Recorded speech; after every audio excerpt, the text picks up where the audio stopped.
Assalamualaikum warahmatullahi wabarakatuh. Perkenalkan, nama saya Ahmad Syahrul Kalimi.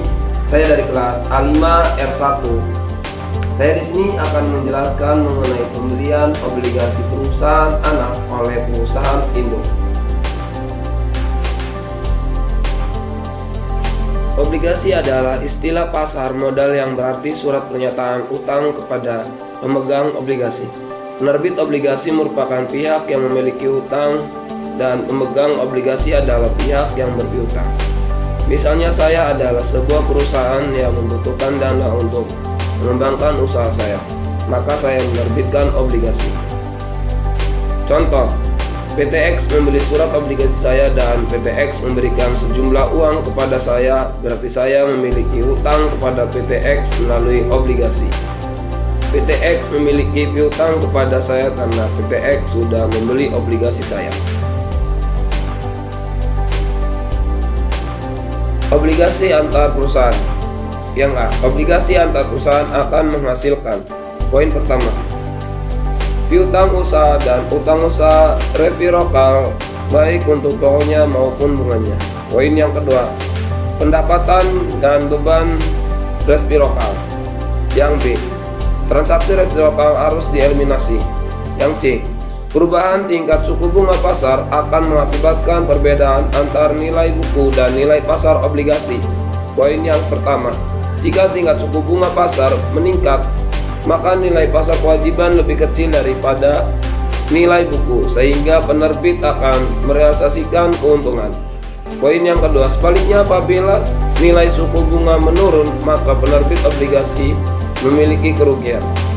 Yang ketiga, poin ketiga, keuntungan dan kerugian ini tidak diakui dalam LK, namun harus diungkap dalam catatan atas laporan keuangan pengungkapan nilai wajar instrumen keuangan.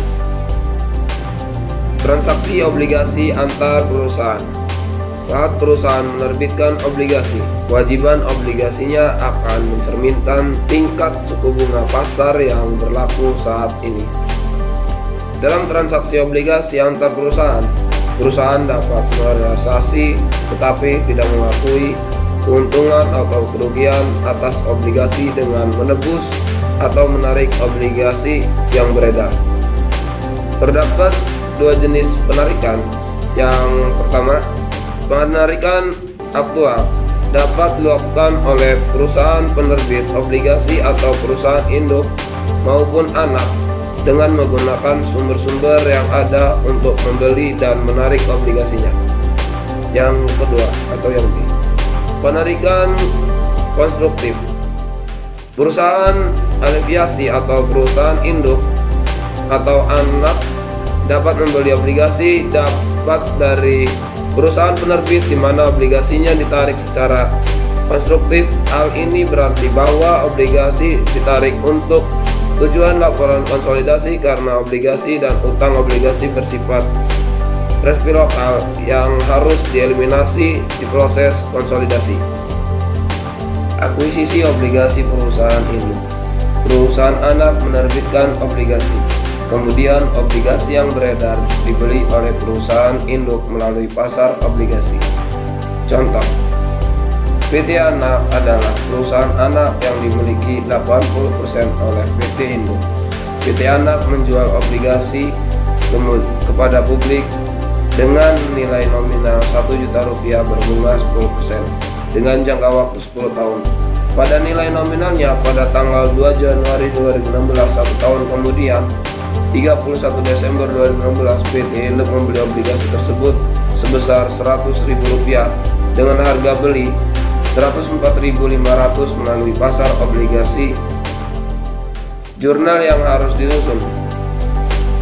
Yang pertama, PT induk menyesuaikan laba investasi dan akun investasi per 31 Desember 2016 untuk mencatat kerugian konstruktif karena untuk menarik kembali obligasi Rp100.000 PT induk membayar lebih besar yakni Rp104.500 namun tidak diakui seluruhnya karena yang menjadi kewajiban atau hak atas keuntungan atau kerugian PT Anak hanya sebesar proporsi kepemilikan PT induk di PT anak, yakni 80%, sehingga kerugian instruktif yang diakui PT induk hanya sebesar 4.500 dikali 80% sama dengan 3.600.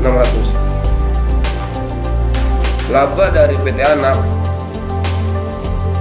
3.600 di debit, investasi pada PT anak 3.600 di kredit. 2.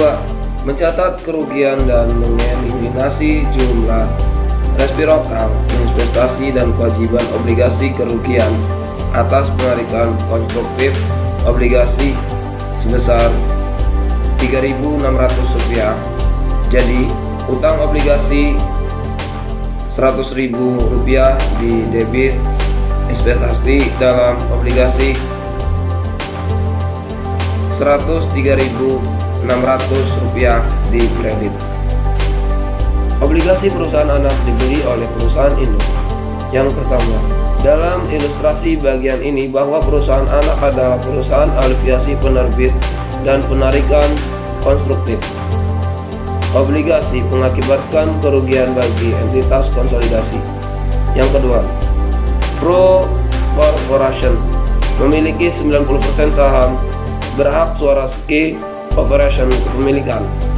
Pro pada SKI tersebut dibeli beberapa tahun yang lalu. Pada nilai bukunya seharga $9.225.000. Modal SKI adalah 10 juta dan laba ditahannya adalah $250 pada tanggal akuisisi. Obligasi perusahaan anak dibeli oleh perusahaan induk menggunakan metode ekuitas. SKI melaporkan laba bersih sebesar $750.000 pada tahun 2007 dan Pro menghitung labanya dari SKI sebesar $459.000 sebagai berikut. 90% dari $750.000 laba yang dilaporkan oleh SKI sebesar $675.000, kerugian konstruktif sebesar $300.000 dikali 90% sebesar $270.000 ditambah pengakuan kerugian konstruktif sebesar $60.000 dikali 90% sama dengan $54.000. Jadi laba investasi dari SKI ini adalah sebesar $459.000. Selanjutnya yaitu ayat jurnal. Ayat jurnal yang dibuat oleh Pro untuk memperhitungkan investasinya dalam SKI selama tahun 2007 adalah sebagai berikut. Untuk mencatat 90% laba yang dilaporkan SKI pada tahun 2007, 31 Desember 2007, investasi dalam SKI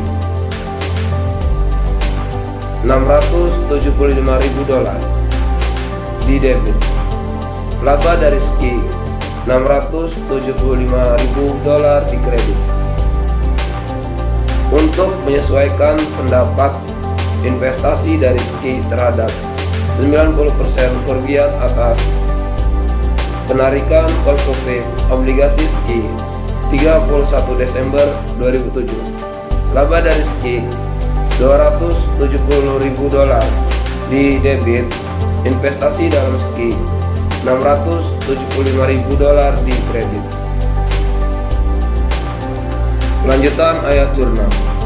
Untuk menyesuaikan laba investasi dari SKI terhadap 90% dari $60.000, pengakuan perbagian kerugian konstruktif atas obligasi SKI selama tahun 2007 pada tahun-tahun di masa depan hingga jatuh tempo obligasi. Pro menghitung laba dari SKI dengan menambahkan $54.000 setiap tahunnya ke bagian Pro atas laba yang dilaporkan oleh SKI 31 Desember 2007. Investasi dalam SKI $54.000. Laba dari SKI $54. Lanjutan ayat jurnal. Untuk tahun-tahun selanjutnya hingga saat jatuh tempo obligasi tersebut, laba pro dari SKI dihitung dengan menambahkan $54.000 setiap tahunnya pada bagian pro atas laba yang dilaporkan oleh SKI saldo akun investasi. Pro pada tanggal 31 Desember 2007 adalah sebesar $10.584.000. Saldo ini dengan nilai buku tercatat investasi pro pada SKI pada tanggal 1 Januari 2007 ditambah dengan laba investasi dari SKI untuk tahun 2007 sebesar $459.000. Investasi pada SKI tanggal 1 Januari 2007 $11.250.000 dikali 90% sama dengan $10.125.000 tambah laba SKI $459.000. Investasi pada SKI 1 Desember 2007 sebesar $10.584.000. Kerugian konstruktif sebesar $300.